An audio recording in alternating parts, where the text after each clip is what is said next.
Bueno, pues con el ratón. Seguimos con el ratón. Voy pasando. Sí. Pues como decía, el objetivo era poder pasar por delante de todos los conceptos y hacer una mención de los principales. Mira, ahora sí que va. Ahora sí que va. Bueno, pues para mí lo primero sería poder definir qué es la alta contención y así después un par de frases que yo creo que ayudarán también a entender qué es lo que voy a presentar a continuación, ¿no? Pues la alta contención la defino como la tecnología o tecnologías para la fabricación de productos de alta potencia o tóxicos. Si veis aquí la palabra HPAPI, pues es la palabra que veréis recurrentemente en la presentación, que es lo que quiere decir, es Highly Potent Active Pharmaceutical Ingredients. Es una de las palabras que más se suele utilizar. Después encontré dos frases que ayudarían también a entender qué es esta tecnología. Y la primera de ellas la leo directamente, que es la contención no es algo absoluto, no es 0 o 1, ¿vale? Y los diferentes niveles de contención que podamos obtener dependerán del sistema, las soluciones técnicas que apliquemos y de la capacidad de análisis y detección del producto. Luego lo veremos más adelante. Eso es un concepto, yo creo que importante. Y el segundo es uno que incluso yo cuando llegué al sector farmacéutico y a la industria farmacéutica me di cuenta eran las GMPs, ¿no? La complicación y la dificultad de fabricar productos. Y es que las GMPs dirigidas a proteger la calidad y seguridad del producto, añadimos el concepto de proteger al trabajador de los propios riesgos del producto. O sea, es un giro de tornillo, ¿no? A la complejidad de fabricación. Puesto en estos conceptos, creo que todos estamos en esta tertulia un poco por el interés que genera este mercado. Antes lo ha dicho Rafael. Aquí tenéis una recopilación de varios estudios de mercado y todos coinciden más o menos en lo mismo. Y es que ya desde un par de años atrás, estos estudios hablan desde el 2022 prácticamente, pero todos más o menos dicen lo mismo y es que va a haber un crecimiento de este tipo de productos entre un 8 y un 10% y lo calculan por lo menos hasta el 2030. O sea que parece ser que esta industria va a crecer. Las razones de este crecimiento podríamos decir que son tres, principalmente, tres sucesos que se están convergiendo en los productos de alta contención y es, en primer lugar, durante los 90 y el 2000, y tras la aparición de desarrollos en alta contención, pues ya empiezan a finalizar patentes. Y es una buena oportunidad para las CDMOs para empezar a entrar en este negocio. Son negocios que dan más rentabilidad y hablando de rentabilidad y comparándolo con el volumen, pues si comparáramos genéricos con los productos de alta contención, pues vemos que los genéricos necesitan ya un tamaño de lote mucho más grande y el valor que están aportando es menor. Sin embargo, los productos de alta contención, siendo el lote más pequeño, la rentabilidad puede ser mucho mayor. Esto lo hace también atractivo. Y por otro lado, la tercera razón de que este crecimiento es los nuevos desarrollos, desde tratamientos oncológicos, que según los estudios dicen que es un 60% aproximadamente de estos nuevos desarrollos, el impulso que dio el COVID para nuevos desarrollos, terapias dirigidas y la última que la he metido un poquito con cazador, pero es también reclasificación de productos que están llevándolos a considerar de alta contención. Para situarnos un poquito en los antecedentes y luego ir entendiendo un poco a poco lo que voy explicando, pues como os decía, ¿no? En los 90 hubo esa aparición de gran número de productos más potentes, de alta potencia, y el reto en el cual se encontraron los departamentos de higiene industrial era cómo proteger a los trabajadores para la producción. Buscaron estrategias y la primera de ellas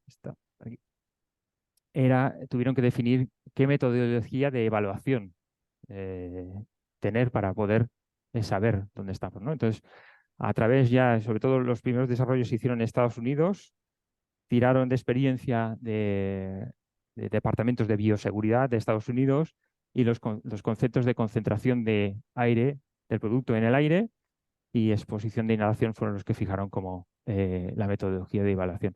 Aquí veréis que he puesto un mcg, microgramos por metro cúbico. Lo he puesto en, tal como lo veis, en rojo, porque luego veréis que cambia la nomenclatura y ha ido cambiando. Una vez definieron la metodología, definieron valores de concentración. Son aquellos valores que ayudarían a saber dónde estamos en cada momento.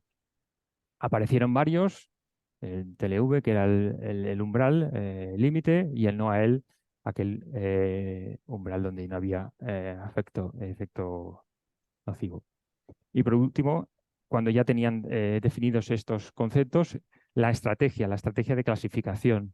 Y esta fue la del control banding, que al final es definir unos intervalos de concentración de aire, de producto en el aire. Y una de las primeras clasificaciones que apareció fue en el 1996, fue la clasificación de Naumann. Este control banding, esta estrategia la podríamos resumir en este esquema, en el cual, como veis, aparece la primera clasificación de Naumann y relacionada con los intervalos de concentración de producto en el aire. Aparecieron otras en otros países, fueron apareciendo, hasta que yo creo que una de las que más acertadamente está funcionando es la comercial, quizás porque yo estoy en el área comercial y me ayuda muchísimo más, pero creo que es la que más claro define y ayuda en cuanto te encuentras un proyecto de alta contención. También hubo otras estrategias, lo pongo borroso porque no se puede, texto no se puede ver, pero otras empresas farmacéuticas se crearon sus propias clasificaciones, su propio control banding, precisamente para unificar los criterios de cada una de sus plantas en caso de que tuvieran que fabricar un producto en alta contención. Después, los términos más usados que se han quedado y en el cual, cuando yo tengo un proyecto en alta contención, es el que más intercambiamos, son el OEL y el OEB. Y para entrar más en materia en lo que es el OEL, pues la definición del OEL es el intervalo de valor de concentración en el aire que puede estar expuesto sin consecuencias un trabajador durante un turno de trabajo. Es interesante porque ya fija un tiempo. En este caso, él o él es de 8 horas. ¿Vale? Y su nombre viene de Occupational Exposure Limit. Aquí, como veis, ya introduzco la letra Mi, que es la que más se utiliza para definir los microgramos, y es una millonésima parte del gramo, pero aquí todavía dejo la nomenclatura con el MGD. Los intervalos de OEL pues son, como decíamos antes, son bandas. El uno menor, una concentración de un menor de un microgramo por metro cúbico, entre 1 y 10, 10, 100, 100 y 1000 y mayor que 1000. Quizás no ayuda mucho a veces cuando estás conversando a decir, estoy en el OEL tal. Rápidamente cuesta un poquito a veces de cogerlo. Por eso apareció el OEB, perdón. Y es la forma de clasificar los productos en bandas y alinearlos fácilmente con el OEL. Y su nombre viene de Occupational Exposure Band. Si lo relacionamos los dos, pues es el más estricto, que sería menor que un microgramo, ya sería el número máximo de OEB, y así iríamos bajando 5, 4, 3, 2, 1. Como veis, también aparecen incluso nomenclaturas con colores que ayudan un poco a saber dónde estamos de una manera rápida. Si resumiéramos los dos y ya los uniéramos de una manera más gráfica, pues tendríamos clasificaciones un poquito más tipo comercial, ¿no? En las cuales relacionamos el OEB con el OEL. Aquí, como veis, ya aparece incluso el OEB 6. Sí que hay proyectos, pero ya bastante más complejos. Y aquí ya relaciona también el efecto tóxico. Es la primera manera de definirlos.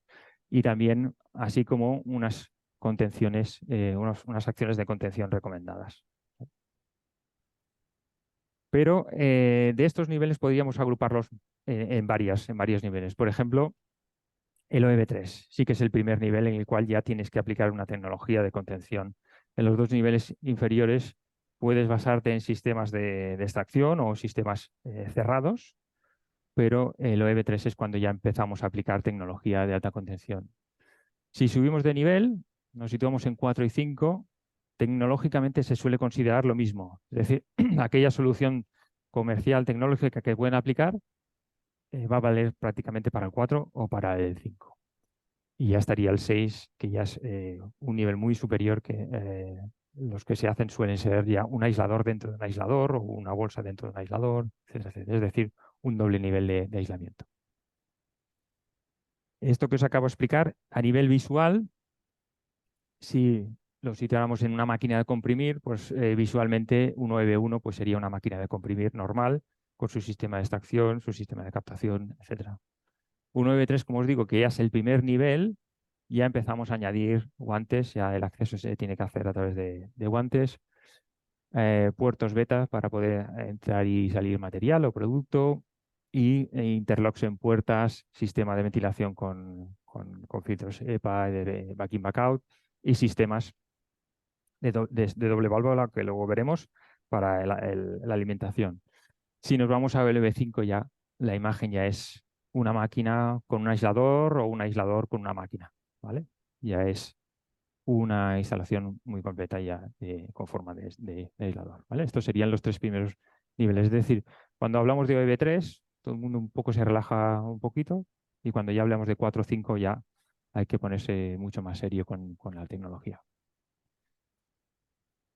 Vale, pues una vez visto el OE, la clasificación, nos podríamos preguntar, pero ¿quién determina el nivel de toxicidad del producto? Y sobre todo, ¿quién encuentra el equilibrio más correcto, ¿no? Porque si somos demasiados permisivos, pues vamos a poder tener problemas con la seguridad de los trabajadores, pero el problema es si nos pasamos de restrictivos, que a veces pecamos de restrictivos para ir sobre seguro, pues nos puede imposibilitar según qué procesos de producción, sobre todo por ergonomía, y también puede encarecer muchísimo el proyecto, tanto como hacerlo inviable. Entonces hay que buscar ese equilibrio.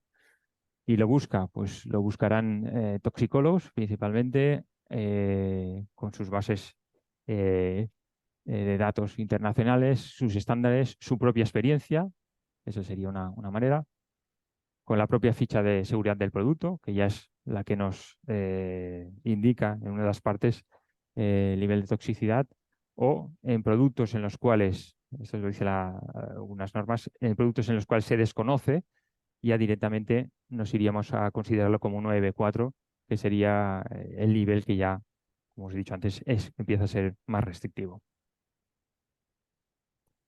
Pero aún así que estemos,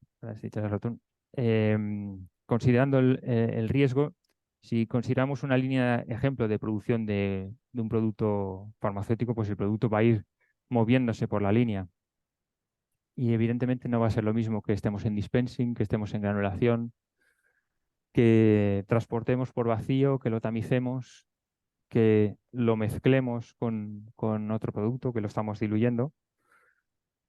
Y a medida que vayamos pasando en el proceso farmacéutico, pues evidentemente va a ir cambiando, no solo de la composición, sino también en la forma. Si comprimimos un producto, ya lo estamos empaquetando y por lo tanto no vamos a favorecer el ambiente turbulento. Si lo recubrimos, ya lo vamos a encapsular en recubrimiento. Y si ya lo enblistamos, pues el riesgo va a ser peor. Y por último, el riesgo que a veces se pasa un poco por alto, y es la limpieza, la suciedad de los equipos que hemos trabajado. ¿Cómo lo podríamos resumir? Lo que acabamos de ver. Si fijáramos de menor contención a mayor contención, pues evidentemente temas como la escala. No es lo mismo trabajar en microgramos que en kilos o en gramos. La pulvorilencia, como hemos visto antes, no será lo mismo un comprimido recubierto, en el cual no va a generar polvo, comprimidos, gránulos, polvos micronizados o nanopartículas. La energía que apliquemos será también importante. No es lo mismo si estamos dispensando pequeñas cantidades de alguna manera más suave que si descargamos ya contenedores, o si estamos en procesos ya de molienda o de tamizado. y el contenido de API. No será lo mismo que nuestra mezcla tenga un 1% o que estemos en una industria API en la cual todo el producto es tóxico. Y otro concepto que se espera menos y es el factor humano, ¿vale? Al final el comportamiento humano también es una instalación que requiere una buena formación, por supuesto, pero también el tipo de trabajador que vayas a aplicar para utilizar los equipos en alta contención, pues debe tener otro tipo de comportamiento que no aquellos que están acostumbrados a trabajar en lotes mucho más grandes. Y después de todo lo que hemos hablado, ¿no? Pues la siguiente pregunta que nos podríamos hacer es, bueno, ¿y dónde nos agarramos, ¿no? Tenemos un proyecto y por dónde empezamos, ¿no? ¿Qué normativa vamos a ver? Pues en el INS, en el Real Decreto de 374/2001, del 6 de abril, que habla de los riesgos relacionados con los agentes químicos en el trabajo, es muy genérico y es donde se aportan unas notas técnicas de prevención, ¿vale? Importante que las notas técnicas de prevención son guías de buenas prácticas y no son de obligado cumplimiento. Es decir, lo que os decía antes de que hay empresas que hacen sus propias normas, pues puede hacerse, no es que sea de obligado. Pero nos encontramos principalmente dos normas dedicadas a la industria farmacéutica, la NTP 1104, relacionada con la clasificación de los principios activos, y la NTP 1105, que ya es para las medidas de prevención de la exposición, ¿no? Si hacemos un zoom a cada una de ellas, la NTP 1104 es aquella tabla que nos relaciona criterios toxicológicos y farmacológicos. Aquí sabréis muchísimo más que yo de los criterios. Pero como veis aquí ya empiezan a aparecer términos que hemos comentado antes, el OEL, el NONAEL, etc. Y lo relaciona nuevamente con una nomenclatura de categorías. Aquí hay una lástima y es que quizás no han cogido para mí, para mi gusto, el OEB comercial, en el cual es muy claro de 1, 2, 3, 4, 5. Aquí se decidió hacer 1, 2, 3A, 3B y 4. ¿Vale? A veces cuando estamos en la industria hablando del nivel, en una reunión, y es el momento de saber en qué banda estamos, se genera el momento de, estamos en 3A, ¿no? O sea, hay unos pequeños segundos que todo el mundo se tiene que centrar. El A es el menos restrictivo, el más restrictivo, ¿no? Yo creo que hubiera ayudado un poquito más el hecho de poner del 1 al 5.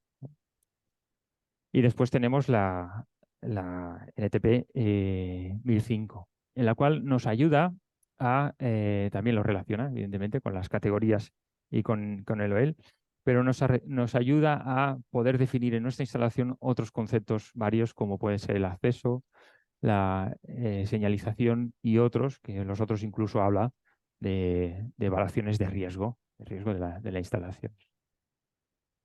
Para mí, una de las más importantes, quizás porque me dedico también más a ello, es la manipulación del producto, ¿vale? Y aquí es, con cada categoría, empieza a aconsejar qué dispositivos y qué medidas tienes que tomar en función de la categoría en que estemos trabajando. Y evidentemente la exigencia va a ir creciendo a medida que vayamos subiendo de nivel de toxicidad, ¿vale? Es lo que se está utilizando actualmente en los proyectos que yo estoy abordando. Bueno, pues hemos definido la toxicidad, tenemos la normativa, vamos a definir el proyecto, un proyecto ya industrial, estamos hablando de un proyecto industrial, y vuelvo a poner la frase de que la contención no es algo absoluto y que los niveles de contención, ¿a quién está? Igual no le ha gustado, lo que estoy diciendo. La contención no es algo absoluto y que dependerá del sistema y de las soluciones técnicas y de la capacidad de análisis, ¿no? Pues esto quiere decir un poquito lo mismo, ¿no? El proyecto lo va a liderar el director de ingeniería, se ayudará evidentemente del director de producción, también del operador de áreas de pesadas, que suele ser donde está viniendo el producto tóxico y se está entrando en la planta. Y señalo en otros colores dos, para mí uno de los más importantes será el responsable de seguridad y higiene, pero como veis también añado al proveedor fabricante del aislador o del sistema de transferencia. En verdad es el que tiene la tecnología, es el que va a ayudar al director de ingeniería a poder encontrar una solución más o menos económica, más o menos factible, más o menos ergonómica, ¿no? Y al proveedor de las materias primas que nos ayudará a identificar también el riesgo. Pero cobrará muchísimo más, tendrá muchísima más importancia en este caso definir unas URS muy extensas, realizar una evaluación de riesgos con el método que se defina, pero también con bastante detalle. También más que nunca tener muy claro el diseño de solución que vamos a hacer. Hay diferentes tecnologías y varían mucho entre ellas, pueden ser totalmente diferentes, tanto en el resultado como en la forma de la operativa. Incluso se empiezan a generar problemas de ergonomía, en los cuales es bueno tener que hacer un mock-up o hacer un ensayo ergonómico para que los operarios ya no van a trabajar como antes, sino que van a estar imposibilitados en algunos casos en los movimientos. Y dentro del proyecto también vamos a definir las estrategias de protección. Eh, Evidentemente hay dos: protegemos a la persona, protegemos o confinamos el riesgo. De proteger a la persona, yo no creo que sea el caso hablar demasiado. Al final hay equipos muy bien definidos para que el operario esté respirando con seguridad, pero hablaríamos más del riesgo todo y que las dos tecnologías me encuentro que se combinan a la vez. Es como una doble seguridad. Hacemos el aislador, pero ves a que los trabajadores trabajando en el aislador, todo y que puede ser un aislador UV5, con protección. O sea que a veces bueno, pues se decide tener una seguridad redundante.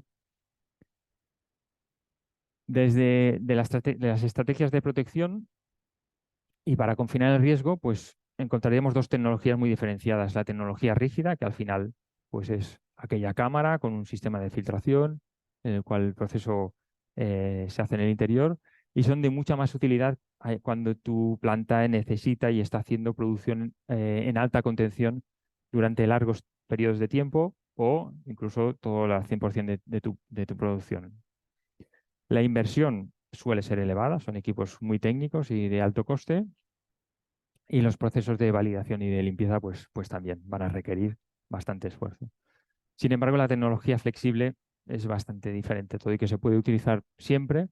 Es muy adecuada para aquellas plantas que su producción de producto de alta potencia le llega esporádicamente en campañas, y suelen ser empresas en las cuales están fabricando de todo y necesitan herramientas como para adaptar rápidamente su instalación a productos de alta potencia.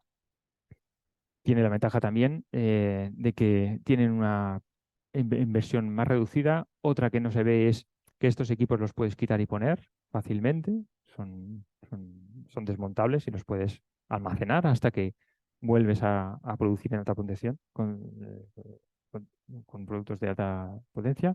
Y muy importante, son productos que no se limpian, ni se validan, ni se limpian y evitan los riesgos tanto de los trabajadores como los de contaminación cruzada. Ejemplos de aisladores rígidos, pues desde aisladores en los cuales vas a incorporar totalmente el proceso, son grandes monstruos en aislador, o aisladores para aquellos procesos. Puede ser, por ejemplo, un aislador de pesadas o una máquina de comprimir en el cual la máquina de comprimir está dentro de un aislador. Pero la particularidad que hay en estos procesos es que hay un movimiento de uno a otro, ¿vale? Entonces, estos movimientos se ayudan de otros elementos. En este caso, si habláramos de soluciones rígidas, hablaríamos de válvulas de doble lenteja o split valves. Son aquellas que tienen dos lentejas que se aproximan una a la otra y giran a la vez. Y cuando se paran, las superficies no han entrado en contacto con el producto, y principalmente las encontraremos en aquellos puntos donde estamos moviendo el polvo o el producto farmacéutico de un lado a otro, ¿vale? Aquí os pongo un ejemplo de una tamización en línea de un contenedor a otro contenedor.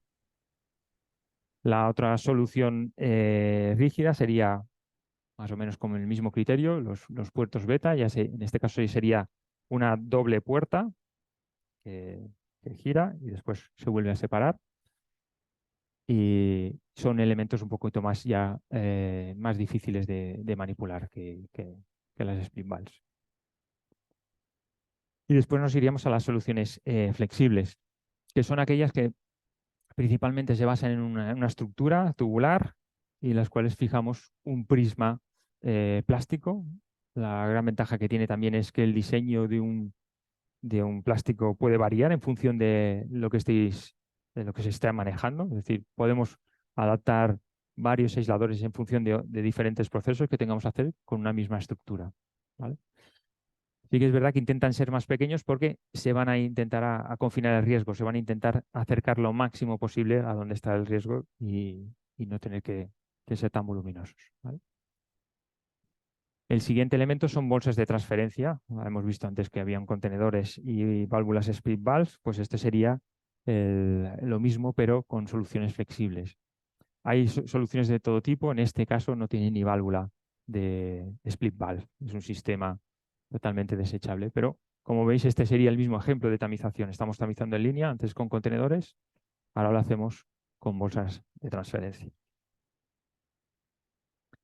Otros elementos que se utilizan en proyectos de alta contención, ya sean rígidos o en soluciones flexibles, son las bolsas continuas, el continuous liner. Al final es una bolsa infinita en la cual vas a ir incorporando producto, y yo lo digo de esta manera, pero creo que se entiende bastante, vas haciendo salchichas de producto en alta potencia. Esto es de mucha utilidad, sobre todo en producciones de API manufacturers, que evitan que el operario esté abriendo y cerrando bolsas, ¿vale? Lo más interesante siempre es el cierre, el tipo de cierre. Es un cierre que no solo presiona, sino que corta y separa, bueno, garantizando que ahí no hay una emisión de producto. El continuous liner no se utiliza solo para hacer bolsas, embolsar, también se utiliza como podemos considerar bolsas de basura. Es decir, en muchos aisladores hay desechos que están contaminados. Una de las mejores maneras de desecharlos y sacarlos del aislador es a través de continuous liner de bolsas que están selladas hasta un 9,5. También se utiliza en muchos casos para sacar de dentro de los aisladores productos o elementos que estén contaminados y tienes que llevar a lavar, ¿vale? Es una manera de encapsularlos y llevártelos a otro proceso. Y otros equipos muy, muy importantes y muy necesarios, desde equipos de captación de polvo preparados precisamente para captación de productos tóxicos, incorporando equipos ya como ciclones para poder recuperar el producto de forma segura, incluso recuperarlos en continuous liner, como os decía antes, y otras ayudas tecnológicas puede ser el transporte por vacío, aunque ya ofrece un poquito más de problemas debido a la limpieza que hay que hacer, ¿no? Y podemos tener soluciones rígidas, podemos tener soluciones flexibles, pero el ingenio también de ese grupo de trabajo que está diseñando el proyecto es muy importante porque un proceso, esto es un ejemplo, pero es un proceso que puede necesitar 4 pasos, es decir, 4 transferencias, es decir, 4 momentos de riesgo, porque no se pueden llegar a diseñar con 2, ¿vale? Si diseñamos en 2 pasos y somos capaces de tecnológicamente adoptar soluciones las cuales o encapsulamos el proceso o aprovechamos uno de los recursos que tenemos para ir directo y saltarnos un paso, nuestro análisis de riesgo saldrá mucho más beneficiado. Y cuando hemos acabado, ¿cómo sabemos que nuestro sistema, ¿no? Como decíamos en la frase esa, al final dependerá de nuestra capacidad de detectar la concentración, ¿no? Pues al final todo pasa por un SMEPAC test. Al final es la instalación de filtros en distintos puntos de la sala donde se está produciendo, con un caudal de aire determinado y controlado y normalizado, en el cual sabemos en cualquier punto de la sala qué es lo que está pasando. Cuando hemos acabado, identificamos estos filtros, nos los llevamos a analizar y sabemos exactamente qué es lo que ha pasado con un ensayo, con un placebo, normalmente se hace con lactosa, ¿no? El SMEPAC test también habla de superficies. No es lo mismo la concentración, sino también ese aire va a precipitar y se va a depositar en las superficies. Se hacen con unos marcos normalizados, una limpieza incluso con movimientos concretos, y después todos estos pinceles de limpieza se llevan también igualmente a analizar y sabemos exactamente qué es lo que ha pasado, ¿no? Y ya para finalizar, con todo el proyecto que hemos llevado a cabo, ¿no? La concentración, la clasificación por bandas, eh, proyecto, el diseño, al final, todo acaba en una parte más importante que es la evaluación de riesgo, ¿no? Y en esta cualquier línea, ¿no? En un estudio, pues nos va a dar diferentes niveles de OEB, ¿no? No será lo mismo en pesadas, no será, como hemos dicho antes, en una tamización, en una compresión, en OEB. Y lo más importante es que el SMEPAC test nos dé por debajo del valor que habíamos asignado, por lo tanto se pueda validar. Y el más importante, por lo que mi experiencia al final es los departamentos de seguridad, que son aquellos que validan el proceso y dan permiso en este caso al director de ingeniería a poder utilizar ya en producción.